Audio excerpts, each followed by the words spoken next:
الحمدللہ آج دورہ تفسیر القرآن کا 36واں سبق ہے۔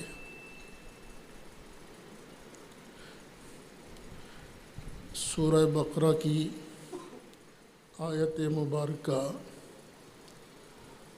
لہا ما کسبت وَلَكُمْ مَا كَسَبْتُمْ، اس آیت مبارکہ سے مسئلہ ایصال ثواب پر اعتراض کا جواب دیتے ہوئے گفتگو کافی طویل ہو گئی، اور میں کوشش کروں گا کہ آج ایصال ثواب کی بحث کو مکمل کر دیا جائے۔ وما توفیقی الا باللہ العلی العظیم۔ اگر کوئی بات رہ بھی گئی تو آئندہ سبق میں اس کو مکمل کر دیا جائے گا۔ ارادہ یہی ہے کہ ہر وہ آیت کریمہ جس سے ہم اہل سنت و جماعت استدلال کرتے ہیں اس پر بھی، اور وہ آیت کریمہ جس سے مخالفین غلط استدلال کرتے ہیں اس پر ایک ہی مرتبہ مفصل گفتگو کر دی جائے۔ اور الحمدللہ یہ سوشل میڈیا کا دور ہے، چیز محفوظ رہے گی تو یہ آئندہ کئی نسلوں تک کے لیے یہ فائدہ مند ثابت ہوگی۔ یہ جو پیچھے ہم نے دلائل پیش کیے ہیں ایصال ثواب کے، اکثر لوگ ان دلائل کو تو تسلیم کرتے ہیں اور کہتے ہیں کہ ایصال ثواب کے مسئلہ پر ہمیں کوئی اختلاف نہیں، لیکن یہ جو تم اوپر قرآن شریف کی چند مخصوص آیات کریمہ پڑھتے ہو اور اس کو لازم قرار دیتے ہو، اس کا تمہارے پاس کوئی ثبوت نہیں۔ اس پر میں عرض کروں گا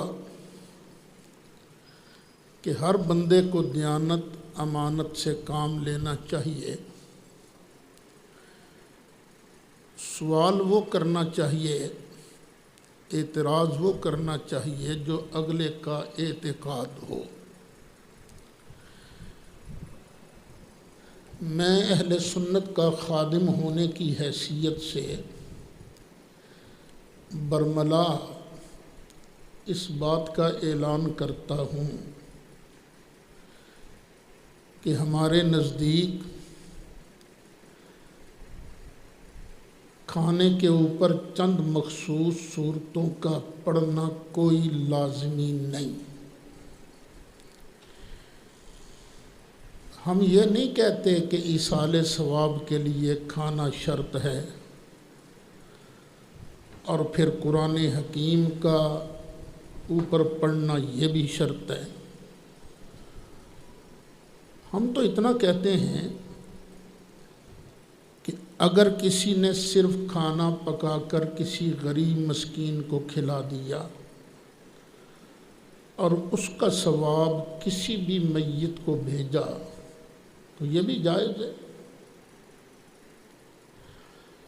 اور اگر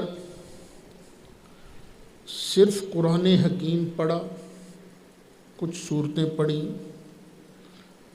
اور اس کا ثواب میت کو پہنچایا، بھیجا، تب بھی جائز ہے۔ اور اگر کسی نے کھانا بھی پکایا، قرآن شریف بھی پڑھا الگ الگ، اور اللہ کی بارگاہ میں عرض کیا یا اللہ اس کا ثواب میرے فلانے میت کو بھیج دے، تو یہ بھی جائز ہے۔ اور اگر کسی نے کھانے کے اوپر برکت کے لیے، لازمی سمجھ کر نہیں، برکت کے لیے چند آیات مبارکہ تلاوت کر دیں تو بھی جائز ہے، کوئی گناہ نہیں۔ ہاں، اگر کوئی بندہ یہ اعتقاد رکھے کہ جب تک کھانے کے اوپر یہ مخصوص آیات کریمہ نہیں پڑھی جائیں گی اتنی دیر تک میت کو ثواب نہیں پہنچے گا، تو ہم برملا کہیں گے یہ عقیدہ گناہ ہے، یہ عقیدہ بدعت ہے۔ فٹ اپنے اس عقیدے سے، اپنی اس نیت سے توبہ کرو۔ اچھا، اگر کوئی آدمی یہ کہے، اب دوسری سائڈ بھی دیکھیں کہ صرف کھانے کا ثواب تو پہنچ جاتا ہے، صرف قرآن مجید کی آیات مبارکہ تلاوت کی جائیں، اس کا ثواب میت کو بھیجا جائے تو بھی ثواب پہنچتا ہے۔ لیکن اگر کھانا سامنے رکھ کر اوپر قرآن کی چند آیتیں پڑھی گئیں تو یہ حرام ہوگا، یہ بدعت ہوگا، تو یہ بھی غلط ہے، یہ بھی بدعت ہے۔ یہ کہنا خود بدعت ہے کہ یہ گناہ ہے۔ تمہیں کس نے حق دیا ہے کہ اپنی طرف سے فتویٰ لگاؤ؟ چاہے کوئی صرف قرآن پاک پڑھ کے بخش دے تو جائز، چاہے کوئی صرف کھانا پکا کے کسی حقدار کو کھلا کے ثواب پہنچائے تب بھی جائز۔ خواہ برکت کے لیے اوپر قرآن کی آیتیں پڑھ دے تب بھی جائز۔ اور یہ جو کہنا کہ یہ جائز نہیں، اگر قرآن کی آیتیں پڑھیں جائیں گی تو ثواب نو ڈکا لگ جائے گا، ثواب نہیں پہنچے گا، یہ خود گناہ ہے۔ ایسے شخص کو بھی اپنے عقیدے کی اصلاح کرنی چاہیے، خام خواہ اپنی طرف سے ایک عقیدہ گھڑ کر مسلط نہیں کرنا چاہیے۔ ہے کوئی قرآن پاک کی آیت تو پیش کرو کہ بھی کھانے کے اوپر اگر قرآن شریف پڑھا گیا تو ناجائز ہے کوئی حدیث شریف تو پیش کرو کہ الگ الگ ثواب تو پہنچ جاتا ہے، اگر کھانے کے اوپر پڑھا گیا قرآن شریف تو ناجائز ہے۔ تو اگر ہے تو آیت پیش کرو، فَإِن لَّمْ تَفْعَلُوا وَلَن تَفْعَلُوا فَاتَّقُوا النَّارَ الَّتِي وَقُودُهَا النَّاسُ وَالْحِجَارَةُ اعدت للکافرین۔ اب یہ اللہ سے یہ تو پوچھو یہ قرآن ہے کیا؟ قرآن باعث برکت ہے یا باعث خسارہ ہے؟ اگر باعث برکت ہے تو کن کے لیے؟ اگر باعث خسارہ ہے تو کن کے لیے؟ مالک ارشاد فرماتا ہے 15واں پارہ سورۃ بنی اسرائیل آیت نمبر 82 وَنُنَزِّلُ مِنَ الْقُرْآنِ مَا هُوَ شِفَاءٌ وَرَحْمَةٌ لِّلْمُؤْمِنِينَ۔ ہم قرآن میں وہ چیز نازل فرماتے ہیں جو رحمت ہے اور شفا ہے، کن کے لیے؟ ایمان والوں کے لیے۔ قرآن جو ہے رحمت بھی ہے، شفا بھی ہے، کن کے لیے؟ ایمان والوں کے لیے۔ وَلَا يَزِيدُ الظَّالِمِينَ إِلَّا خَسَارًا۔ اور جب ظالم قرآن سنتا ہے تو اس کے خسارے میں اضافہ ہوتا ہے۔ اب جب قرآن نے صاف کہہ دیا کہ شفا بھی ہے، رحمت بھی ہے مومنوں کے لیے۔ تو مومن اگر کھانے پر شفا کے لیے، برکت کے لیے، رحمت کے لیے آیات مقدسہ کی تلاوت کرے گا تو امید ہے اللہ اپنے فضل و کرم سے اسے قبول فرما لے گا۔ اور وہ آدمی جو کہتے ہیں کہ قرآن پڑھا گیا اوپر تو یہ بدعت ہے، وہ سوچ لیں کہیں وہ قرآن کے اگلا حصہ جو ہے وَلَا يَزِيدُ الظَّالِمِينَ إِلَّا خَسَارًا، کہیں اس کے حقدار تو نہیں ہو رہے۔ بڑے عرصے کی بات ہے، مجھے سن فکس یاد نہیں، مجھے ٹیلی فون آیا کہ چند علماء جو دوسرے مکتب فکر کے ہیں، مختلف مکاتب فکر کے، وہ آپ کے پاس آ رہے ہیں ملنے کے لیے اور کھانا بھی آپ کے پاس ہی کھائیں گے۔ تو میں نے ہنستے ہوئے کہا ٹھیک ہے، میں بھی 11ویں دا ختم پڑھ کے کھواواں گا۔ ہمارے جی خیر میں نے کھانا وغیرہ تیار کیا اور ایک فیصل آباد میں موجود ہیں ابھی ایک اہل حدیث عالم، وہ آئے، مجھے وہ سامنے دارالحدیث میں ملے، جفی پائی، کہنے گے اسد صاحب اسی تے قرآن حدیث دے منن والے ہاں، اللہ دی قسم حدیث جدوں آ جائے اسی سر سٹ دینے ہیں، اساں کدی حدیث پڑھے ہی نہیں کہ کھانے دے اتنے بھی ایتاں پڑھیاں جا سکتیاں نے، حدیث آ جائے تو سانوں کی اعتراض ہے۔ میں کہ نہیں مولوی صاحب تسی نہ نہ دئی اہل حدیث ہو، پکے اہل حدیث نہیں، تسی اپنی جماعت دے مقلد ہو۔ نالے میں گلاں کردہ لگیا، ساتھ جو چھوٹا کمرہ ہے وہاں بیٹھ گئے ہم، تو کہ مجھے کہنے لگے نہیں تمہیں خام خواہ ساڈے تے شک رہندا ہے۔ میں کہ نہیں شک نہیں، پک کے مینوں تھوڑی دیر تک باتیں تو میں نے وہ علامہ عبد المجید ہے نا اپنے ساتھی، میں نے ان کو کہا پتر لے آئے نا ذرا تفسیر در منصور، اور تفسیر در منصور آ گئی۔ میں نے ایک عبارت کھولی آیت الکرسی کی فضیلت میں نے کہا حضرت ذرا اتھوں پڑھے ہو نا، اتھوں پڑھو کی ہے۔ اب وہ حدیث شریف مجھ سے سن لیجئے، ام المومنین سیدہ طیبہ طاہرہ عائشہ صدیقہ بنت صدیق رضی اللہ عنہما روایت کرتی ہیں کہ ایک شخص نبی کریم علیہ السلام کی بارگاہ میں حاضر ہوا، اس نے آن کے شکایت کی کہ آقا میرے گھر میں برکت نہیں ہے۔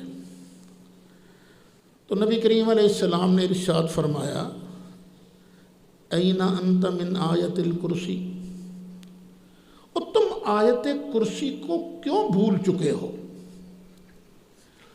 یہ آیت الکرسی یہ ہے ما تلیت علی طعام ولا ادام الا انم اللہ برکت ذالک الطعام والادام،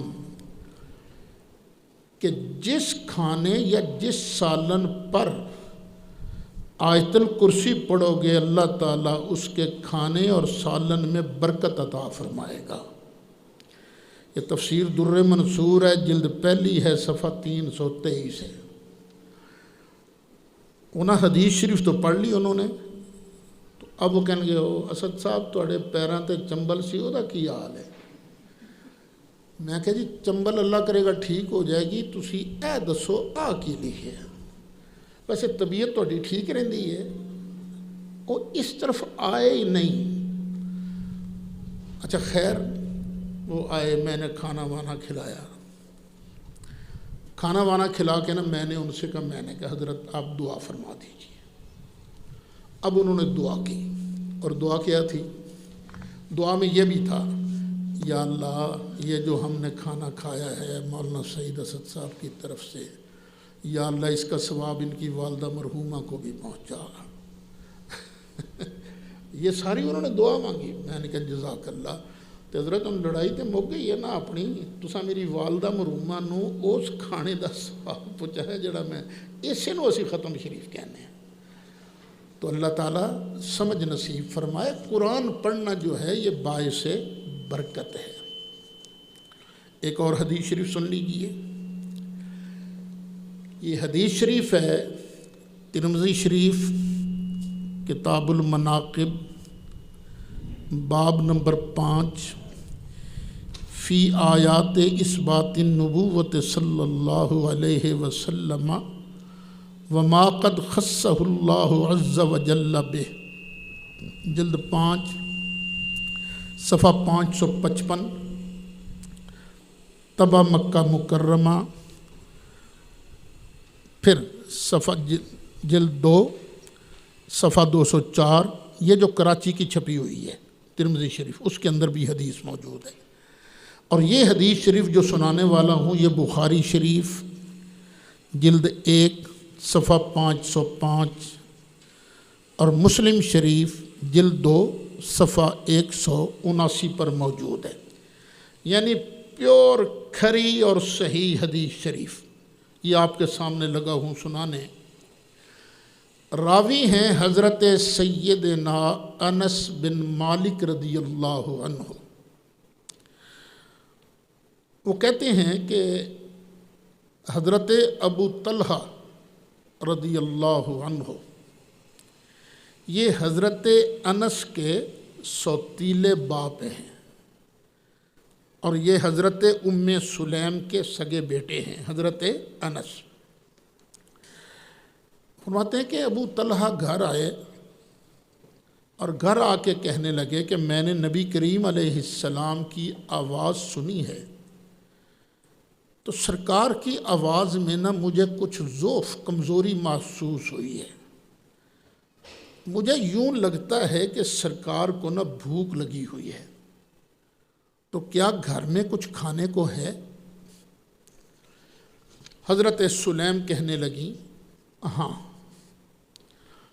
گھر میں جو کی چند روٹیاں نکالی، وہ ایک اوڑھنی نہیں ہوتی دوپٹہ، اس کے کونے میں وہ روٹیاں لپیٹیں، اور حضرت انس کی عمر چھوٹی تھی نا، ان کو دے کر دوپٹہ کہا کہ جا سرکار کی بارگاہ میں جا، یہ پیش کر کے آ۔ حضرت انس فرماتے ہیں کہ میں جب وہاں حاضر ہوا تو کافی لوگ موجود تھے، میں دور ہی کھڑا ہو گیا، میں نے کوئی بات نہیں کی سرکار سے۔ ذرا دھیان سے سارے لوگ اس حدیث کو سن لیں جہاں تک میری آواز جا رہی ہے۔ حضرت انس نے سرکار سے کچھ کہا نہیں، بس کھڑے ہو گئے۔ تو نبی کریم علیہ السلام نے فرمایا انس تجھے ابو طلحہ نے بھیجا ہے نا؟ جی آقا، انہوں نے بھیجا ہے۔ روٹی دے کر بھیجا ہے؟ جی ہاں، کھانا دے کر بھیجا ہے۔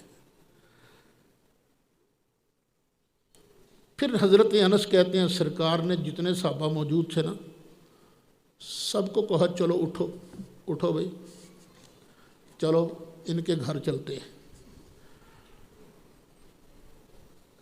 اور میں بھاگا بھاگا آیا اور میں نے آن کے ابو طلحہ سے اپنے سوتیلے باپ سے کہا سرکار تو اتنے بندے ساتھ لے کے آ رہے ہیں۔ حضرت ابو طلحہ نے حضرت ام سلیم سے کہا ہمارے پاس تو اتنا کچھ ہے ہی نہیں جو ہم کھلا سکیں اتنے بندوں کو۔ اب دیکھیے صحابیہ کا ایمان کیا ہے۔ ام سلیم کہنے لگی ہمیں فکر کی کیا ضرورت ہے، اللہ اور اس کا رسول بہتر جانتے ہیں۔ اور مطلب ہے کہ لے کر آئے ہیں تو انتظام بھی خود ہی کریں گے نا۔ حضرت انس فرماتے ہیں کہ ابو طلحہ باہر آئے، سرکار کا کیا استقبال، نبی کریم علیہ السلام گھر کے اندر تشریف لے گئے۔ فرمایا ام سلیم جو کچھ تیرے پاس ہے نا لے آ۔ تو حضرت ام سلیم وہی روٹیاں لے کر آ گئیں۔ نبی کریم علیہ السلام نے فرمایا ان روٹیوں کو توڑو۔ وہ چورا کیا گیا، ان روٹیوں کا چورا کیا گیا۔ پھر حضرت ام سلیم، ان کے پاس ایک گھی کی کپی تھی، انہوں نے اس کپی کو اوپر نچوڑ دیا، جتنا تیل تھا گھی تھا اندر وہ سارا نچوڑ دیا۔ اب انہوں نے اس روٹی کے ٹکڑوں کے اندر وہ گھی کو مکس کر دیا، ملا، وہ کیا بن گئی؟ چوری بن گئی۔ جب چوری بن گئی تو پھر نبی کریم علیہ السلام نے اس چوری پر جو اللہ نے چاہا اس پر کچھ پڑھا، سامنے پڑی ہوئی ہے چوری، سرکار اس پر کچھ پڑھ رہے ہیں، کیا پڑھ رہے ہیں یہ نہیں پتا، یعنی کچھ پڑھا۔ پھر نبی کریم علیہ السلام نے فرمایا اچھا ایسے کرو، باہر جو ساتھی کھڑے ہیں ان میں سے 10 بندوں کو بلا کے لاؤ۔ 10 بندے آ گئے، فرمایا کھاؤ۔ انہوں نے کھایا اور خوب سیر ہو کر کھایا۔ پھر فرمایا اور لوگوں کو بلاؤ، اور آ گئے 10، فرمایا کھاؤ۔ انہوں نے بھی خوب سیر ہو کر کھایا۔ یعنی جتنے لوگ سرکار کے ساتھ آئے تھے وہ تقریباً 70 یا 80 لوگ تھے۔ جس کھانے پر نبی کریم علیہ السلام نے کچھ پڑھا تھا، اللہ نے اس میں اتنی برکت ڈال دی کہ وہ تھوڑا سا کھانا، تھوڑی سی چوری 70 یا 80 آدمیوں کو کفایت کر گئی، سب کے لیے کافی ہو گئی۔ امام ترمذی اس حدیث کو نقل کرنے کے بعد فرماتے ہیں یہ حدیث حسن صحیح ہے، بخاری میں بھی ہے، مسلم کے اندر بھی ہے۔ اس حدیث پر پھر غور کیجئے، نبی کریم علیہ السلام نے اللہ کے حکم سے کھانے پر کچھ پڑھا کہ نہیں پڑھا،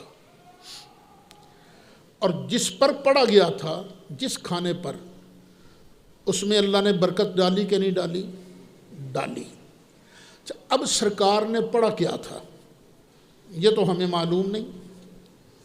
اب 2 ہی باتیں ہو سکتی ہیں، یا تو اللہ کا قرآن پڑھا تھا، یا اللہ کا قرآن نہیں، اپنی طرف سے کچھ پڑھا تھا، کوئی دعا مانگی تھی، کچھ پڑھا تھا۔ اپنی طرف سے اگر کلام رسول اوپر پڑھا گیا، اس میں برکت آ گئی، تو کلام اللہ پڑھنے سے کتنی برکت آتی ہے۔ تو اس طرح ضد نہ کیا کرو کہ اوئے کھانے پر تم نے قرآن کی چند آیتیں پڑھ دی ہیں تو کھانا جو ہے بھرشٹ ہو گیا ہے، پلیت ہو گیا ہے۔ یہ قرآن پاک کرنے کے لیے آیا ہے، ظالموں کے لیے خسارے میں اضافے کا باعث ہے۔ وَنُنَزِّلُ مِنَ الْقُرْآنِ مَا هُوَ شِفَاءٌ وَرَحْمَةٌ لِّلْمُؤْمِنِينَ وَلَا يَزِيدُ الظَّالِمِينَ إِلَّا خَسَارًا۔ ایک اور حدیث شریف سن لیجئے، اس کی راویہ ہیں حضرت سیدہ طیبہ طاہرہ، حضرت عائشہ صدیقہ رضی اللہ عنہا۔ آپ فرماتی ہیں کہ نبی کریم علیہ السلام نے ارشاد فرمایا کہ جب کوئی کھانا کھائے، کھانا کھانے لگے، تو اس پر بسم اللہ پڑھ لے۔ کس پر؟ کھانے پر۔ کھانا سامنے رکھ کے یا پیچھے رکھ کے؟ سامنے رکھ کے اس پر بسم اللہ پڑھ لے۔ پس اگر کوئی ابتدا میں بسم اللہ پڑھنی بھول جائے تو جب یاد آ جائے تو اس وقت پڑھ لے بسم اللہ فی اولہ و آخرہ۔ اب یہ بسم اللہ فی اولہ و آخرہ یہ سرکار کا فرمان ہے، اور بسم اللہ الرحمن الرحیم یہ کلام الہی ہے۔ تو اللہ کا نام لینا ہے نا، جب بھی بندہ پڑھے، سرکار فرماتے ہیں کھانا کھانے سے پہلے کھانے پر بسم اللہ پڑھو، بسم اللہ پڑھ کے کھانا شروع کرو۔ یہ حدیث شریف ہے کہاں؟ ابو داود شریف، کتاب الاطعمہ، باب التسمیہ علی الطعام، اور یہ حدیث مستدرک مع تلخیص جلد 4 صفحہ 108 پر بھی موجود ہے۔ ایک اور حدیث شریف سن لیجیے۔ نبی اکرم صلی اللہ علیہ وسلم کے پاس کچھ صحابہ کرام نے عرض کیا، یا رسول اللہ صلی اللہ علیہ وسلم، ہم کھانا کھاتے تو ہیں لیکن پیٹ نہیں بھرتا، سیر ہو کر نہیں کھاتے۔ فرمایا شاید تم الگ الگ ہو کر کھاتے ہو؟ جی آقا۔ فرمایا ایسے کرو، کھانا مل کر کھایا کرو، مل کر کھانا کھایا کرو، اور اس پر اللہ کا نام لے لیا کرو۔ تو جب تم مل کر کھانا کھاؤ گے، اس پر اللہ کا نام بھی لوگے تو تمہارے اس کھانے میں برکت ڈال دی جائے گی۔ یہ بھی ابو داود شریف ہے، جلد 2 ہے، صفحہ 172 ہے۔ تو اس حدیث سے بھی معلوم ہوا کہ کھانے کے اوپر اگر اللہ کا نام لیا جائے تو اللہ تعالیٰ اس میں برکت ڈال دیتا ہے۔ صرف بسم اللہ میں ہی برکت نہیں ہے، اللہ کے سارے کلام میں برکت ہے۔ جہاں سے چاہو تم پڑھو، اللہ تعالیٰ کلام الہی سمجھ کے پڑھو تو برکت ہی برکت ہے۔ ایک اور حدیث شریف سن لیجیے، یہ بھی ابو داود شریف کے اندر موجود ہے، جلد 2 ہے، صفحہ 173 ہے، کتاب الاطعمہ۔ غور سے سنیے گا۔ نبی کریم علیہ السلام کے ایک صحابی سرکار کے سامنے کھانا کھا رہے تھے، وہ بسم اللہ پڑھنی بھول گئے تھے۔ جب انہوں نے آخری لقمہ لیا نا تو یاد آیا، اوہ میں نے تو بسم اللہ نہیں پڑھی۔ اب انہوں نے آخری لقمہ سے پہلے پڑھ لیا بسم اللہ فی اولہ و آخرہ، بس وہ آخر میں پڑھ لیا۔ جب انہوں نے پڑھا تو اب نبی کریم علیہ السلام مسکرا دیے۔ کیا نظارہ ہوگا جب سرکار مسکراتے ہوں گے؟ یہ ستاروں کا تبسم ہے نظر نواز، لیکن شہروں میں تو وہ نظارہ نظر نہیں آتا نا۔ کبھی گاؤں میں چلے جاؤ، جنگل میں چلے جاؤ، صحرا میں چلے جاؤ، اندھیری رات ہو، جو اوپر تارے چمکتے ہیں، بڑا نظارہ آتا ہے، بڑا نظارہ ہے۔ میں ایک مرتبہ بلوچستان میں خاران تقریر کر کے کوئٹہ واپس آ رہا تھا، بڑا تقریباً اس وقت تو 8 گھنٹے کی ڈرائیو تھی، یہ سڑکیں کچی وچی تھیں، وہ اب تو سنا ہے روڈ بہتر ہو گئے ہیں۔ ٹائر ہو گیا پنکچر، تو گاڑی سے اترے، رات کا وقت تھا، وہ نگاہ اوپر گئی نا، واہ کیا حسین نظارہ تھا۔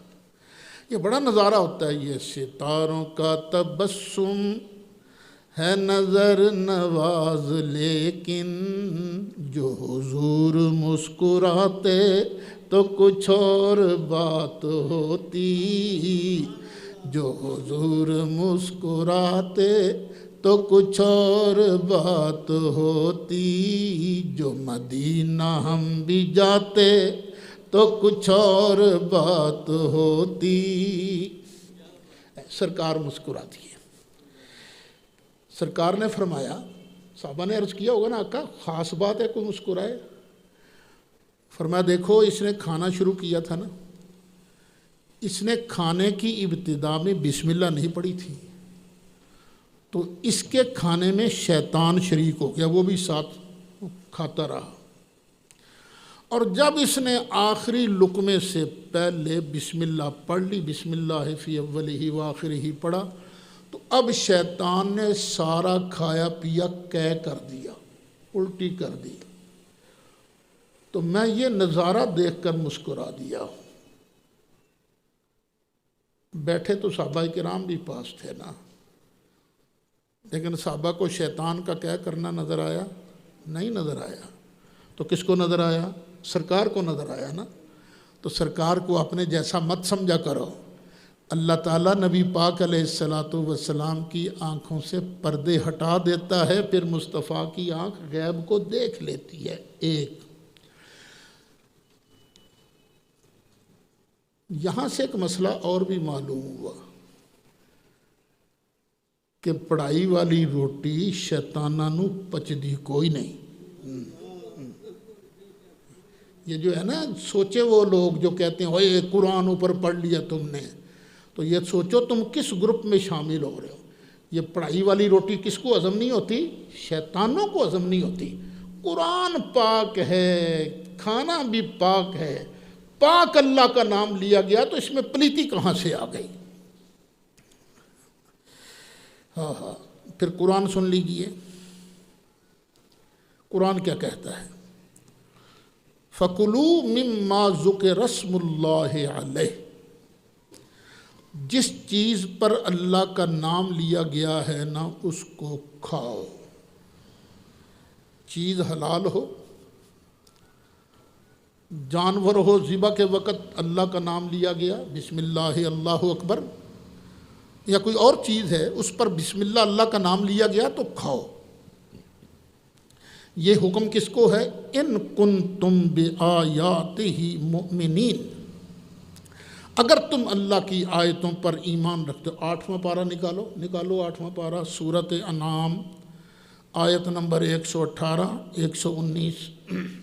وَمَا لَكُمْ أَلَّا تَأْكُلُوا مِمَّا ذُكِرَ اسْمُ اللَّهِ عَلَيْهِ، اور تمہیں کیا ہو گیا ہے کہ جس چیز پر اللہ کا نام لیا جاتا ہے تم اس کو کھاتے کیوں نہیں کھاتے اس کو؟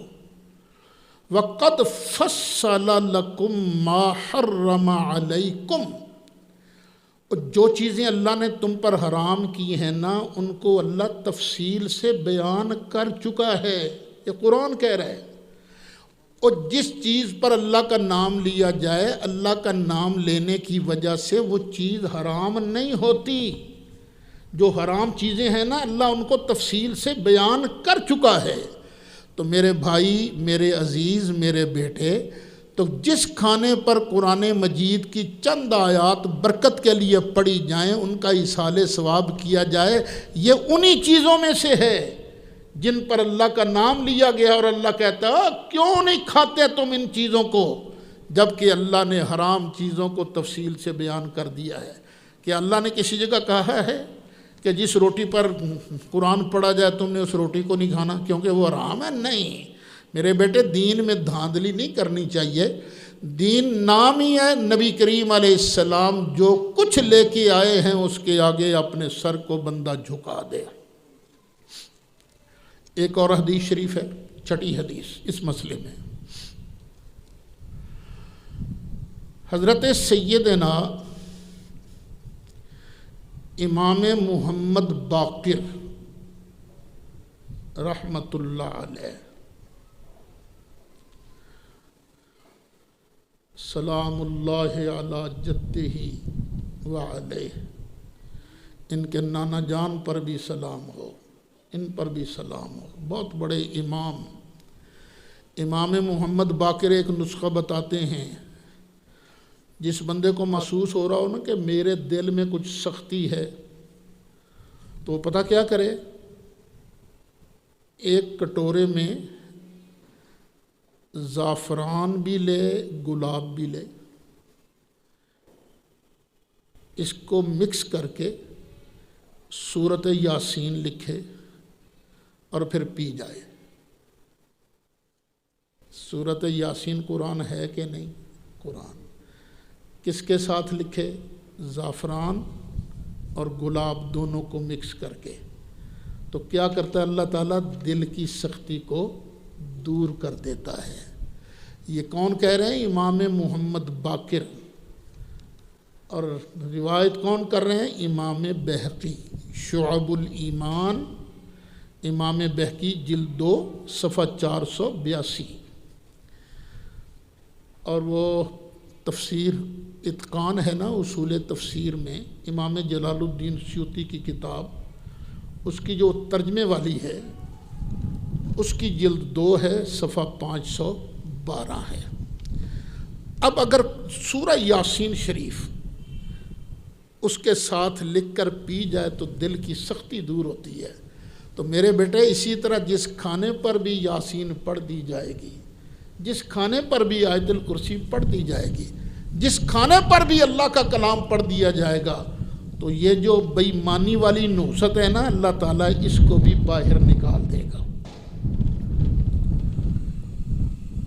اب ایک حدیث اور سن لیجئے، حدیث نمبر 7۔ امام طبرانی نے مولا مرتضی حضرت سیدنا علی کرم اللہ تعالی وجہہ الکریم ورضی اللہ تعالی عنہ آپ سے روایت کی۔ مولا مرتضی فرماتے ہیں کہ ایک مرتبہ ایک بچھو نے نبی کریم علیہ السلام کو کاٹ لیا۔ کس نے کاٹ لیا؟ بچھو نے۔ تو نبی کریم علیہ السلام نے پانی اور نمک منگوایا، اس کو مکس کر کے نا زخم پر ملنا شروع کیا۔ صرف ملنا نہیں شروع کیا بلکہ یہ صورتیں سرکار پڑھتے تھے، ملتے جاتے تھے، صورتیں پڑھتے جاتے تھے۔ کون کون سی؟ قل یا ایھا الکافرون، دوسری قل اعوذ برب الفلق، تیسری قل اعوذ برب الناس۔ یہ پڑھتے جاتے تھے۔ سرکار کا اپنا عمل ہے، پانی پینے والی چیز ہے، نمک کھانے والی چیز ہے۔ بچھو نے کاٹا سرکار کے جسم کو، تو سرکار نے مکس کر کے زخم پر ملا اور اوپر قرآن کی آیتیں پڑھی، اللہ تعالیٰ نے شفا عطا فرما دی۔ او میاں کس بل بوتے پر تم کہتے ہو کھانے والی چیز پر اگر قرآن کی آیتیں پڑھ جائیں تو پلیت ہو جاتا ہے؟ نہیں، دل کی پلیتی جو ہے اس کو دور کرنے کا بہترین نسخہ کیا ہے؟ وَنُنَزِّلُ مِنَ الْقُرْآنِ مَا هُوَ شِفَاءٌ وَرَحْمَةٌ لِّلْمُؤْمِنِينَ وَلَا يَزِيدُ الظَّالِمِينَ إِلَّا خَسَارًا۔ حدیث نمبر 8 وہ میں پہلے بیان کر چکا ہوں۔ وہ کیا ہے کہ نبی کریم علیہ السلام نے 2 دمبے ذبح فرمائے تھے۔ 2 دمبے قربانی کے لیے ذبح کیے تھے نا، اور اس پر وہ تکبیر پڑھنے سے پہلے کچھ پڑھا تھا کہ نہیں پڑھا تھا؟ وہ قرآن پاک کی آیات ہی پڑھی تھیں کچھ اور بھی ساتھ ملایا تھا میرے نبی کریم علیہ السلام نے۔ اور اگر کھانے والی چیز پر قرآن پڑھنا حرام ہوتا تو سرکار دمبا ذبح کرتے وقت یہ کیوں پڑھتے، کیوں تلاوت کرتے؟ پھر آپ نے بسم اللہ اللہ اکبر پڑھ کے ذبح فرمایا اور اللہ کی بارگاہ میں عرض کی، یا اللہ یہ میری طرف سے ہے اور میرے ان غریب امتیوں کی طرف سے ہے جو قربانی کر نہیں سکتے۔ تو پتہ چلا کھانے والی چیزوں پر قرآن کی آیتیں تلاوت کرنا یہ حرام نہیں، یہ آج کل کے مولویوں نے من گھڑت مسئلہ بیان کیا ہے۔ اللہ سب کو ہدایت نصیب فرمایا۔ اچھا، ایک بزرگ ہیں جن کا نام ہے حضرت شاہ عبدالعزیز محدث دہلوی رحمۃ اللہ علیہ۔ یہ میں پہلے بتا چکا ہوں کہ شیعہ کے علاوہ ہم اہل سنت و جماعت، دیوبندی حضرات، اہل حدیث حضرات سب کے استاد جی ہیں۔ پاکستان ہندوستان کے اندر بالعموم علم حدیث شریف پڑھنے والے جو ہیں ان سب کی سند شاہ عبدالعزیز صاحب تک جاتی ہے۔ شاہ عبدالعزیز صاحب فرماتے ہیں، جس کھانے کا ثواب حضرات امامین کو پہنچایا جائے، یہ امامین کون ہیں؟ امام حسن اور حضرت امام حسین، اور اس پر فاتحہ و قل درود پڑھا جائے تو وہ کھانا تبرک ہو جاتا ہے اور اس کا کھانا بہت خوب ہے۔ وابیو خود سوچو، یہ تمہارے سارے سب کے استاد جی ہیں، اگر استاد جی بدعتی ہو تو بدعتی استاد سے تو حدیث روایت کرنا ہی جائز نہیں ہوتا، تم حدیث بیان کس طرح کر سکتے ہو؟ یہ بدعت نہیں ہے۔ وہ کہتے ہیں ثواب پہنچایا جائے امامین کریمین کو، مولا حسن مولا حسین کو، اور اس پر فاتحہ پڑھی جائے، کل پڑھا جائے، درود پڑھا جائے تو وہ کھانا برکت ہو جائے، تبرک بن جاتا ہے، اور اس کا کھانا اچھا ہے، گناہ نہیں ہے۔ نہ یقین تو اٹھاؤ فتاوی عزیزیہ صفحہ 199، مطبوعہ HM سعید کمپنی کراچی۔ یہ پاکستان ہندوستان میں جو وہابیت کے معمار اول ہیں، جنہوں نے یہاں وہابیت کی بنیاد رکھی، اس کا نام ہے شاہ اسماعیل دہلوی۔ اچھا، یہ میں پہلے بتا دوں کہ انہوں نے جو لکھا ہے نا، جس جگہ اس کا نام ہے تقریر ذبیح، وہ مجھے کتاب نہیں ملی، لیکن سرکار اعلیٰ حضرت نے اس کا حوالہ دیا ہے، سرکار اعلیٰ حضرت نے۔ اور وہ لکھتے کیا ہیں؟ اگر شخص سے بزے را خانہ پرور کند، اگر کوئی شخص ایک بکری لے اور اس کو خوب پالے، تا گوشت او خوب شود، تاکہ اس کا گوشت ٹھیک ہو جائے، پالے تاکہ موٹا تازی ہو جائے بکری، پورا ذبح کردہ و پختہ، اسے ذبح کرے اور پکائے۔ ذبح تو اللہ کے نام کی کرنی ہے نا، پکائے۔ وفاتحہ حضرت غوث الاعظم رضی اللہ عنہ خواندہ بخوراند خلل نیست، اور وہ فاتحہ دلوائے سرکار غوث اعظم رضی اللہ عنہ کی، یعنی بکری کو گھر میں پالا، اس کو اچھی طرح موٹا تازہ کیا، پھر اس کو ذبح کیا، ذبح کر کے پکایا، پکانے کے بعد اس کی فاتحہ کس کے نام کی؟ سرکار غوث اعظم رضی اللہ عنہ کے نام کی۔ تو شاہ عبدالعزیز بھی لکھتے ہیں، یہ شاہ اسماعیل بھی لکھتے ہیں، اس میں خلل نیست، کوئی خرابی نہیں ہے۔ تو وہابی مولوی صاحبان، یہ تقریر ذبیح اعلیٰ حضرت کا فتاویٰ جو ہے جلد 4 صفحہ 194، شاید یہ پرانا فتاویٰ رضویہ ہے، تو یہ اس کے اندر موجود ہے۔ جب شاہ اسماعیل کہے کہ اس طرح حضرت غوث اعظم کی فاتحہ کرنی میں کوئی خلل نہیں، کوئی گناہ نہیں، تو بھئی آپ کو کیا تکلیف ہے؟ آپ کیوں خام خواہ فتوے لگاتے پھرتے ہو؟ نہ آپ کے پاس قرآن ہے، نہ آپ کے پاس حدیث ہے، بس خام خواہ جی ضد کرنی شروع کر دی۔ اللہ تعالیٰ ہدایت دے۔ اچھا، یہ جو غیر مقلد حضرات ہیں، ہمارے دوست ہیں، ملتے جلتے رہتے ہیں، اور اس طرح میں ملتے جلتے، میری نیت تو یہی ہوتی ہے نا کہ حق بات پہنچ جائے۔ ہمارے کئی ساتھی ناراض بھی ہو جاتے ہیں مجھ سے، بھئی اللہ ناراض نہ ہو، میری نیت تو اللہ تعالیٰ جانتا ہے نا۔ میں سمجھتا ہوں سرکار مدینہ صلی اللہ علیہ وسلم نے گھر گھر جا کر اللہ کا پیغام پہنچایا تھا، تو اگر قیامت کے دن اللہ تعالیٰ نے مجھ سے پوچھ لیا کہ تم نے اپنی بات ان کو سمجھائی تھی، سنائی تھی، خام خواہ تقریریں کرتے رہے، تو میرے پاس کیا جواب ہوگا؟ تو میں کوشش کرتا ہوں اپنی آواز پہنچانے کی، ویسے بھی ملتا رہا، اب بھی یہ جو میرا درس نشر ہو رہا ہے، ہزاروں لوگ اس کو دیکھتے ہیں، تو میرا یہ پیغام پہنچ رہا ہے۔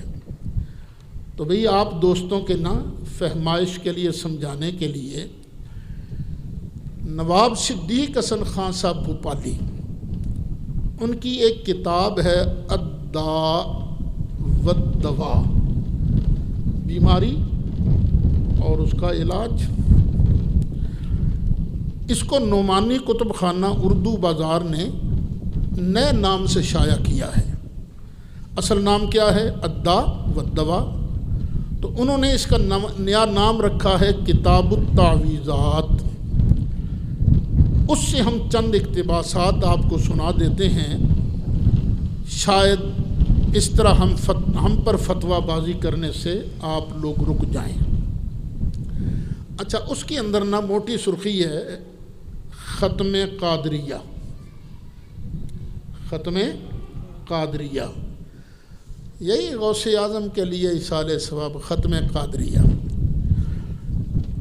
وہ لکھتے ہیں اس کو مشائخ نے واسطے برآمد امر مہم کے مجرب سمجھا ہے۔ کو بڑا کام پھنس گیا ہو نا، وہ کام ٹھیک نہ ہوتا ہو، تو بزرگوں نے نا اس ختم قادریہ کو مجرب سمجھا ہے، تجربہ شدہ ہے، وہ تکلیف دور ہو جاتی ہے۔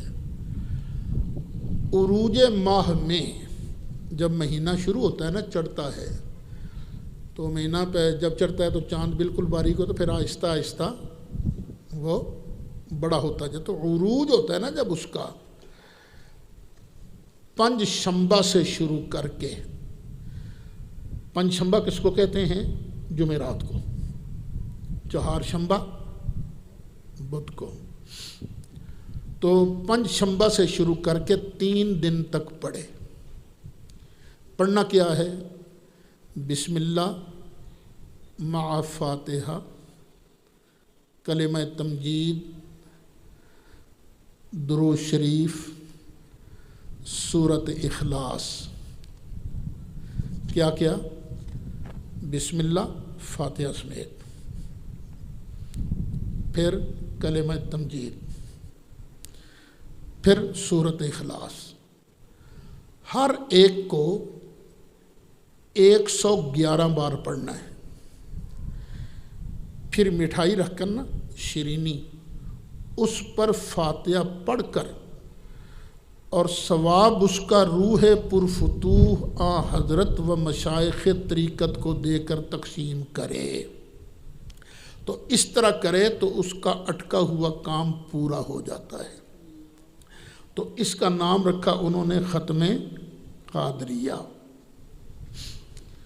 اور ایک اور ختم قادریہ ہے، دیگر ختم قادریہ، اس میں لکھتے ہیں اس کا طریقہ یہ ہے کہ پہلے 2 رکعت نماز پڑھے، ہر رکعت میں سورۃ اخلاص 11 بار پڑھے، پھر سلام کے بعد یہ درود 111 بار پڑھے۔ وہ درود شریف بھی لکھا ہے، وہ کون سا؟ اللہم صلی علی محمد معدن الجود والکرم وعلی آل محمد وبارک وسلم۔ اللہم صلی علی محمد معدن الجود والکرم وعلی آل محمد وبارک وسلم۔ پھر شیرینی پر فاتحہ شیخ جیلی رضی اللہ عنہ پڑھ کر تقسیم کرے۔ شیخ جیلی کسے کہتے ہیں؟ شیخ جیلانی، حضرت سیدنا شیخ عبد القادر جیلانی رحمۃ اللہ علیہ کی فاتحہ پڑھ کر ان کو ایصال ثواب کر کے یہ تقسیم کر دے تو اللہ تعالیٰ اس کے مسائل کو حل کر دیتا ہے۔ نام ہے کتاب کا کتاب التعویذات المعروف الداء والدواء، صفحہ 154۔ اب اسی سے اندازہ لگائیں، یہ جو ہم پر فتویٰ بازی ہوتی ہے، یہ بدعت ہے، یہ شرک ہے، یہ نتیجہ ہے اس بات کا کہ یہ دوست ہم سے سمجھنے کی کوشش نہیں کرتے۔ یہ پوچھنا تو چاہیے نا کہ بھی آپ یہ کیوں کرتے ہو، پوچھنا تو چاہیے، ہم سے پوچھتے ہی نہیں اور خام خواہ فتویٰ جڑ دیتے ہیں۔ میں نے بڑے بڑے لوگوں کو دیکھا کہ وہ غلط فہمیوں کے اندر مبتلا ہیں۔ مثلاً ایک غلط فہمی یہ ہے کہ یہ 11ویں شریف جو ہے یہ چاند کی 11 تاریخ کو 11ویں کو ہی دیتے ہیں، آگے پیچھے اس کا ختم ہی نہیں دلواتے۔ یہ تو تاریخ کا فکس کر لینا، یہ تو مقرر کرنا تو یہ بدعت ہے، یہ تو گناہ ہے، شریعت نے مقرر نہیں کیا تو تم کون ہوتے ہو مقرر کرنے والے؟ یہ بھی ایک غلط فہمی ہے، اور میں قصہ کئی مرتبہ سنا چکا ہوں، اپنے جلسوں میں بھی سنا چکا ہوں اور دوسروں کے جلسے میں جا کر بھی سنا چکا ہوں۔ وہ بنی تھی ملی یکجہتی کونسل، وہ جب قتل مقاتلہ ہو رہا تھا نا شیعہ اور دیوبندی حضرات کا، ایک دوسرے کے مولوی صاحبان کو مارا جا رہا تھا، تو ظاہر ہے فتنہ تو پیدا تھا، ملک میں بدامنی تو تھی۔ اب یہ تو بات حقیقت ہے، کچھ اس کا غصہ کرے یا نہ کرے، ہم سارے مل کر بھی نا قادیانیوں کو ملک سے نکال نہیں سکتے، یہیں رہیں گے۔ ان کو نکال نہیں سکتے تو شیعوں کو کیسے نکالیں گے؟ دیوبندیوں کو کیسے نکالیں گے؟ سارے مل کر بھی شیعوں کو قتل نہیں کر سکتے، سارے مل کر بھی دیوبندیوں کو قتل نہیں کر سکتے۔ وہ تو آہستہ آہستہ قائد میں وہ تبدیلی نسلوں کے بدلنے سے آتی ہے، فرقے بنتے ہیں، پچھلے ختم ہوتے ہیں۔ لیکن یہ جو فرقے بنتے ہیں نا، اس میں زیادہ تر تعلق غلط فہمی کا ہوتا ہے۔ مثلا ملی یکجہتی کونسل کے زمانے میں وہ قتل مقاتلہ روکنے کے لیے ایک جماعت بنی تھی، جس کو چیئر کر رہے تھے قائد اہل سنت حضرت مولانا شاہ احمد نورانی صدیقی رحمۃ اللہ علیہ۔ آپ کو یاد ہونا چاہیے اس مدرسے کا سنگ بنیاد انہوں نے رکھا تھا، حضرت مولانا شاہ احمد نورانی صدیقی رحمۃ اللہ علیہ۔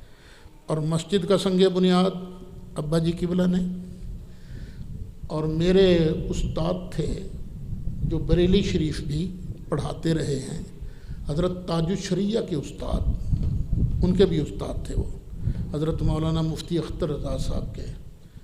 وہ بعد میں پاکستان آ گیا، جامعہ قادریہ میں ان کے پاس جایا کرتا تھا پڑھنے کے لیے۔ سن مجھے یاد نہیں ہے، وہ 79 میں سنگ بنیاد جو ہے نا، وہ جب وہ ویس کے ابا جان زندہ تھے نا، انہوں نے کارڈ بھی دکھایا تھا سنگ بنیاد کا، کارڈ چھپا ہو، شاید وہاں سے ریکارڈ کے اندر موجود ہو۔ 79 کی تاریخ، ستمبر 79، یہاں حضرت نورانی صاحب قبلہ نے، ابا جی نے مدرسے کی اینٹ رکھی تھی۔ تو مسجد کی اینٹ رکھی ابا جی قبلہ نے، اور بحر العلوم حضرت علامہ مفتی سید محمد افضل حسین شاہ صاحب رحمۃ اللہ علیہ نے۔ اچھا، تو نورانی صاحب چیئرمین تھے ملی یکجہتی کونسل کے، تو ہم بھی نورانی صاحب کے عاشقوں میں تھے، آج بھی ان کے عاشقوں میں ہیں۔ طبیعت کبھی بوجھل ہو جائے تو نیٹ پر ان کا قرآن شریف کھول کے سنتے رہتے ہیں، روتے رہتے ہیں۔ کیا عظیم شخصیت تھی ان کی۔ خیر، ایک مرتبہ میٹنگ تھی کوئٹہ میں۔ کوئٹہ میں میٹنگ کے لیے میں اور میرے ساتھ تھے میرے عزیز داماد مولانا غلام مصطفیٰ شاکر۔ ہم سرینا ہوٹل کے اندر داخل ہو رہے تھے۔ اچھا، اس میٹنگ کے میزبان تھے جناب مولانا میاں اجمل قادری صاحب لاہور والے، دیوبندی ہیں۔ دیوبندیوں میں کافی سوکھی پارٹی ہیں، یہ ساؤنڈ پارٹی ہیں، یہ خرچہ کر سکتے ہیں یہ۔ خیر، ملے، الیک سلیک ہوئی، تو میں نے ان کو کہا میاں صاحب آج تو پھر خوب جیب ڈھیلی ہوگی نا، خرچہ ورچہ تو کافی آئے گا، کیونکہ میں ذرا شغل میلہ بھی ہو جانا چاہیے نا، سڑیل مولوی بھی کی ہوا بھی کچھ نہ کچھ ہونا چاہیے۔ تو وہ مسکرا کے کہنے لگے بس یہ لنگر قادریہ ہے۔ میں نے کہا ہیں لنگر قادریہ؟ کہنے لگے بالکل لنگر قادریہ ہے۔ اچھا، میں نے دل میں کہا میاں پھنس گیا آج۔ خیر، وہ آگے چلے گئے، ہم چلے گئے آگے۔ میٹنگ کا پہلا سیشن ختم ہوا، نماز ظہر کا اور کھانے کا وقفہ ہوا۔ اب میاں صاحب چونکہ میزبان تھے نا، بل انہوں نے دینا تھا۔ اب وہ ایک ایک کے پاس آ کے پوچھ رہے تھے آپ کو کسی چیز کی ضرورت، آپ کو کسی چیز کی ضرورت، اور یہ آداب میزبانی میں ہے، یعنی بالکل ہی لاپرواہ نہیں ہو جانا چاہیے، انتظام ہونا چاہیے کہ آنے والے مہمانوں کی عزت افزائی کی جائے۔ تو انہوں نے اس پر عمل کیا۔ میرے پاس بھی آئے، پروفیسر صاحب آپ کو کسی چیز کی ضرورت؟ اچھا، میں ایک بات بتا دوں، میں نے کبھی سرکاری ملازمت نہیں کی، پتہ نہیں کیسے مشہور ہو گیا پروفیسر میں۔ پہلے تو بڑا روکتا تھا مجھے، نہ کہو نہ کہو، لیکن پھر بڑوں نے بھی کہنا شروع کر دیا تو پھر میں چپ کر گیا۔ کوئی پروفیسر نہیں ہوں میں، چھوٹا سا ایک مولوی ہوں، بس اللہ نے مشہور کر دیا مجھے۔ آئے نا پروفیسر صاحب آپ کو کسی چیز کی ضرورت؟ میں نے کہا میاں صاحب ایک بات تو فرمائیے۔ وہ میں نے جب آپ سے پوچھا تھا تو آپ نے فرمایا تھا یہ لنگر قادریہ ہے۔ بالکل۔ تو میں نے کہا جی میں اس کا مطلب یہ سمجھا ہوں کہ آج آپ کی نیت یہ ہے کہ ہمیں کھلا کر جو آپ کو ثواب ملے گا، یہ سارے کا سارا ثواب آپ حضور غوث اعظم کی بارگاہ میں نذرانہ پیش کرو گے؟ کہیں گے بالکل آپ صحیح سمجھے، میرا یہی مطلب ہے۔ تو میں نے کہا میاں صاحب ہم اس کو 11ویں شریف کہتے ہیں، آج ہم آپ کے ہاتھوں 11ویں شریف کھا رہے ہیں۔ یکدم چونکے، حیران ہو کر کہنے لگے خط چاند کی 11 نہ ہو؟ میں کہا نا نا نا نا نا، چاند کی پہلی ہو، تیسری ہو، 5ویں ہو، 7ویں ہو، 10ویں ہو، 11ویں ہو، 17ویں ہو، 22ویں ہو، 27ویں ہو، 29ویں ہو، جس تاریخ کو بھی آپ 11ویں والے پیر کی بارگاہ میں گفٹ پیش کرو گے، نذرانہ پیش کرو گے، ہم اسے 11ویں شریف کہتے ہیں۔ زندہ ہیں، آپ پوچھ لیجئے ان سے۔ مجھے کہنے لگے پروفیسر صاحب اگر اس کا نام 11ویں ہے تو یہ 11ویں ہم ہر مہینے دلواتے ہیں۔ ان کے ہاں بھی ہوتا ہے ختم قادریہ، ہوتا ہے ختم قادریہ۔ تو یہ جھگڑا کیوں ہے؟ غلط فہمی کہ شاید سنی تاریخ کو ضروری سمجھتے ہیں۔ تو سن لیجئے، ہم تاریخ کو کوئی ضروری نہیں سمجھتے، پہلے بھی بیان کر چکا ہوں۔ جو یہ کہے کہ یہ ثواب صرف تیسرے دن پہنچتا ہے، دوسرے اور چوتھے دن ڈکا لگ جاتا ہے، وہ بالکل غلط ہے، بدعت ہے۔ ہم تو اپنی سہولت کے لیے تاریخ کا تعین کرتے ہیں۔ ہم بعض مناسبات ہوتی ہیں، بعض مناسبات کی وجہ سے خصوصیت پیدا ہو جاتی ہے، تو اس کی وجہ سے تاریخ اپنی آسانی کے لیے مقرر کر لی جاتی ہے۔ سرکار اعلیٰ حضرت امام اہل سنت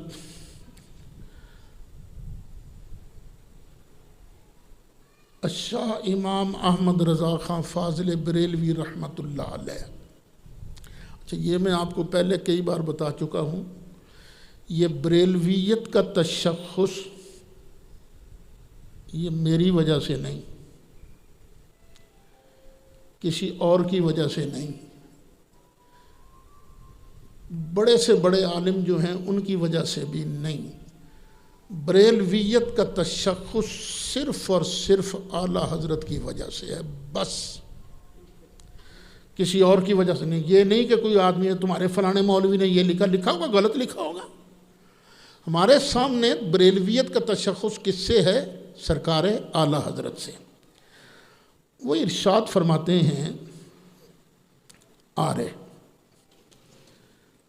ہر آمی کے این تعیین عادی را توقیت شرع داند و گمان برد کے ایصال ثواب در غیر این ایام صورت نہ بندد یا روا نہ باشد یا ثواب این ایام از ایام دیگر اتم است وافر بلا شبہ غلط کار و جاہل و دریغ خاطی و مبتل است۔ اما این قدر گمان معاذ اللہ در اصل ایمان خلل نیارد ورنہ موجب عذاب قطعی و وعید حتمی گردد۔ فارسی زبان میں ہے، ترجمہ کر دے تو ہاں، ہر عام بندہ جو اس مقرر کرنے کو، جو عادتاً ہم تاریخ مقرر کر لیتے ہیں، اس کو توقیت شرعی سمجھے کہ شریعت نے تاریخ مقرر کی ہے۔ مثلا رات ہی ہم نے حضرت سیدہ طیبہ طاہرہ سیدہ زہرا سلام اللہ علی ابیہا وعلیہا، ان کے لیے ہم نے نذرانہ پیش کیا تھا، ایصال ثواب، تاریخ مقرر کی تھی، لیکن ہمیں شریعت نے تو نہیں کہا تھا۔ کل کیا تاریخ تھی؟ 14، کہ 14 تاریخ کو یہ ثواب پہنچتا، آگے پیچھے نہیں پہنچتا۔ ہم نے تو اپنی سہولت کے لیے جو ٹائم ہمیں مل گیا ہم نے تاریخ مقرر کر لی۔ تو یہ توقیت عادی ہے، توقیت شرعی نہیں۔ اچھا، ہر عام بندہ جو توقیت عادی کو توقیت شرعی سمجھے، گمان کرے کہ ایصال ثواب ان دنوں کے علاوہ جائز ہی نہیں ہے، یا یہ سمجھے کہ اس تاریخ کو ثواب زیادہ ہوتا ہے، دوسری تاریخ میں ثواب کم ہوتا ہے، سرکار اعلیٰ حضرت فرماتے ہیں بلا شبہ یہ بات کہنے والا غلط کار، جاہل اور اس مسئلے میں خطا کرنے والا اور مبتل ہے، باطل پر ہے۔ لیکن وہ امام تھے نا، امام تھے، ہر بات کی ونڈ کرتے تھے۔ وہ فرماتے ہیں اما این قدر گمان معاذ اللہ در اصل ایمان خلل نے آرد، اتنے گمان سے کہ یہ اس تاریخ کو ثواب زیادہ ہوتا ہے دوسری تاریخ کو کم ہوتا ہے، یا یہ شریعت نے تاریخ مقرر کی ہے، صرف اتنے گمان کرنے سے بندہ بے ایمان نہیں ہو جاتا۔ یہ بھی سرکار اعلیٰ حضرت ارشاد فرماتے ہیں، فتاوی رضویہ جلد 4 صفحہ 192۔ اب چند احادیث مبارکہ سن لیجئے۔ اپنی طرف سے سہولت کے لیے ٹائم مقرر کرنا یہ خود نبی کریم علیہ السلام کی سنت مبارکہ ہے، سنت مطہرہ ہے۔ یہ کہنا کہ تاریخ کا مقرر کرنا یہ بہت غلط ہے۔ یہ مسجد قباء ہے، گلستان کالونی، وہاں ایک مرتبہ میرا مناظرہ تھا، ایک وابی مولوی صاحب تھے، اب مجھے نام نہیں اس کا یاد رہا، وہ مجھے یہی کہے جو تم مقرر کرتے ہو نا یہ مقرر کرنا حرام ہے، یہ مقرر کرنا بدعت ہے۔ بڑا زور لگایا اس نے، میں نے اس کو کہا نہیں ہم شرن نہیں اس کو، نہیں تسی مقرر کر دو، مقرر کرنا حرام ہے، غلط ہے۔ اب پھر جو ضدی ہو اس کو سمجھانے کے لیے اللہ نے کئی طریقے سمجھا رکھے ہیں۔ میں نے اس سے پوچھا مولوی صاحب تو کڑی دا ویاہ کرنا ہے کہ نہیں؟ کی مطلب؟ میں کہا یار اسی محلے دار ہاں، پوچھ سکتے ہیں نا ایک دن، تو دس کڑی دا ویاہ کرنا ہے نا کہ نہیں؟ ہاں۔ میں کہ پھر انہوں نے کہہ دیں مقرر کرنا حرام ہے، اس واسطے کوئی تاریخ مقرر نہیں، جدن تھوڑا دل کرے آ جائے۔ پھر میں اگلی گل بھی کی تھی، میں کہ پھر یہ بھی کہہ دیں مقرر کرنا حرام ہے نا تو جڑا مرضی آ جائے ہو، ایک ہی ہے یہ مقرر کرنا حرام ہے، مقرر کرنا حرام ہے۔ ایک گل نہیں کی تھی میں کہ کتے بہتا لاڑی نہ پوے، کوئی دوائی اونی کی دینی چاہیے نا جڑا اگلا پچا جائے، وہ اگلی گل تمہیں سنا دینا، کدی استعمال کر لینا، یہ بھی گل کیتی جا سکتی ہے۔ جدو مرضی آ جائے ہو، جڑا مرضی آ جائے تو جنوں مرضی آن کے لے جائے، کیونکہ مقرر کرنا تو حرام ہے نا، مقرر نہیں کرنا ہے، ایک ہی مسئلہ ہے بھائی، مقرر کرنا حرام ہے۔ اور کوئی خدا کا خوف کرو، کوئی قرآن کی آیت پڑھو، کوئی حدیث پڑھو۔ یہ توقیت جو ہے یہ شرعی نہیں ہے، یہ تو اپنی سہولت کے لیے ہے توقیت، وقت مقرر کرنا۔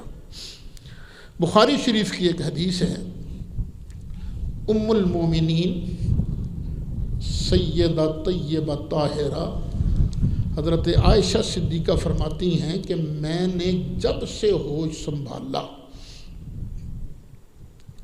میں نے اپنے والدین کو دین اسلام پر ہی پایا۔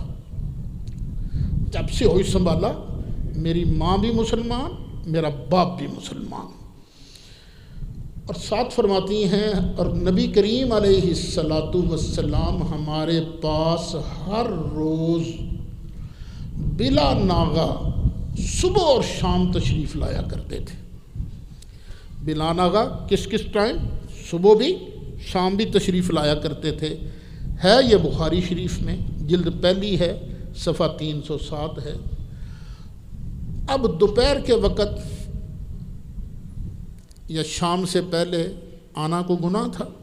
نہیں، لیکن سرکار نے اپنی سہولت کے لیے، امت کی سہولت کے لیے ٹائم مقرر کر لیا تھا۔ پتہ چلا اپنی سہولت کے لیے ٹائم مقرر کرنا یہ خود نبی کریم علیہ السلام کی سنت ہے۔ ایک اور حدیث شریف سن لیجیے، نبی کریم علیہ السلام جب تبوک کے لیے تشریف لے گئے تو سرکار جمعرات کو تشریف لے گئے۔ کون سا دن تھا؟ خمیس، جمعرات۔ وَكَانَ يُحِبُّ أَن يَخْرُجَ يَوْمَ الْخَمِيسِ، سرکار کو پسند تھا کہ جب بھی مدینہ شریف سے باہر تشریف لے جاتے تو جمعرات کو تشریف لے جاتے تھے۔ کیا جمعے کو جانا، ہفتے کو جانا، اتوار کو جانا، پیر کو جانا، منگل کو جانا، بدھ کو جانا کیا یہ غلط تھا؟ جائز تھا، لیکن سرکار نے اپنی سہولت کے لیے، امت کی تعلیم کے لیے ایک دن مقرر فرما لیا تھا کہ میں جب بھی باہر جاؤں گا تو سرکار اکثر جمعرات کو باہر تشریف لے جایا کرتے تھے۔ یہ بھی ہے بخاری شریف جلد 1 صفحہ 414۔ اب حدیث نمبر 3، بڑے مشہور صحابی ہیں حضرت عبداللہ بن مسعود رضی اللہ عنہ۔ کوئی بندہ مدینہ شریف سے باہر کا رہنے والا جب مدینہ شریف آتا نا تو کئی دن تک اسے پتہ ہی نہیں چلتا ہے عبداللہ بن مسعود ہیں کون۔ وہ اہل بیت نبوت کا ہی فرد انہیں سمجھا کرتے تھے، یعنی ان کا گھر میں اتنا آنا جانا تھا۔ یہ حضرت عبداللہ بن مسعود یذکر الناس، کان عبداللہ یذکر الناس فی کل خمیس، ہر جمعرات حضرت عبداللہ بن مسعود رضی اللہ عنہ لوگوں کو واعظ و نصیحت کیا کرتے تھے، واعظ و نصیحت کیا کرتے تھے۔ کیا بدھ کو تقریر کرنا ناجائز ہے؟ منگل کو تقریر کرنا ناجائز ہے؟ جمعہ کو تقریر کرنا ناجائز ہے؟ نہیں، انہوں نے اپنی سہولت کے لیے ایک ٹائم مقرر کر لیا تھا، لوگوں کو بھی پتہ تھا، وہ آ جاتے تھے، حضرت عبداللہ بن مسعود اللہ کا قرآن سناتے تھے، نبی پاک کا فرمان سناتے تھے۔ پتہ چلا اللہ کے بندو یہ توقیت شرعی نہیں، اپنی سہولت کے لیے وقت مقرر کرنا ہے۔ اپنی سہولت کے لیے اگر وقت مقرر کر لیا جائے تو یہ ناجائز نہیں ہے۔ یہ بھی بخاری شریف ہے، جلد 1 ہے، صفحہ 16 ہے۔ اب میں آپ کو ویسے ایک مثال دے کے سمجھانے کی کوشش کرتا ہوں۔ اگر میں اعلان کروں حضرات ایک اعلان سنیے، کبھی نہ کبھی کوئی نہ کوئی مولوی صاحب کسی نہ کسی مسجد میں واعظ فرمائے گا، شرکت فرما کر ثواب دارین حاصل کریں۔ اگر میں جگہ کا تقرر نہ کروں، تاریخ کا تقرر نہ کروں، مولوی صاحب کا تقرر نہ کروں تو سننے واسطے کنے ہونا جی؟ کسی بھی نہیں، پتہ ہی نہیں۔ تو یہ سب تاریخیں اگر مقرر ہوتی ہیں، ٹائم مقرر ہوتا ہے تو اپنی سہولت کے لیے، یہ توقیت شرعی نہیں ہوتی۔ ایک اور حدیث شریف سن لیجئے، وہ بھی بخاری شریف کے اندر ہے۔ کان النبی صلی اللہ علیہ وسلم یاتی مسجد قباء کل سبت ماشیا وراکبا۔ نبی کریم علیہ السلام مسجد قباء شریف میں ہر ہفتہ کے دن تشریف لے جاتے تھے، کبھی پیدل چل کر اور کبھی کسی چیز پر سوار ہو کر۔ نبی کریم علیہ السلام ایسا کیا کرتے تھے۔ اور حضرت عبداللہ ابن عمر رضی اللہ عنہما وہ تو سنتوں کے عاشق تھے نا۔ وَكَانَ عَبْدُ اللَّهِ ابْنُ عُمَرَ يَفْعَلُهُ، تو حضرت عمر کے بیٹے حضرت عبداللہ وہ بھی پھر ایسے ہی کیا کرتے تھے، ہر ہفتے مسجد قباء شریف جایا کرتے تھے۔ تو صحیح بخاری شریف ہے، جلد 1 ہے، صفحہ 59 ہے۔ باب من اتا مسجد قباء کل سبت۔ اللہ تعالیٰ مجھے بھی اور آپ کو بھی مسجد قباء شریف حاضری دینے کی سعادت نصیب فرمائے۔ پتہ کتنی برکت والی یہ مسجد ہے۔ نبی کریم علیہ السلام نے ارشاد فرمایا کہ جو بندہ گھر سے چلے، ٹھہر جاؤ ذرا، جو بندہ گھر سے چلے وضو کر کے، غسل کر کے، اور میری مسجد قباء میں آ کے 2 رکعت یا 4 رکعت نماز ادا کرے، اللہ تعالیٰ اسے پورے عمرے کا ثواب عطا فرما دیتا ہے، پورے عمرے کا ثواب دیتا ہے۔ تو کتنی حدیثیں ہو گئیں؟ 4۔ دل تو کرتا تھا آج اس مضمون کو ختم کروں۔ اچھا، کل بھی سبق ہوگا، ہاں جی، عصر کے بعد انشاءاللہ سبق ہوگا۔ مولا یا صلی و سلم دائماً آبادا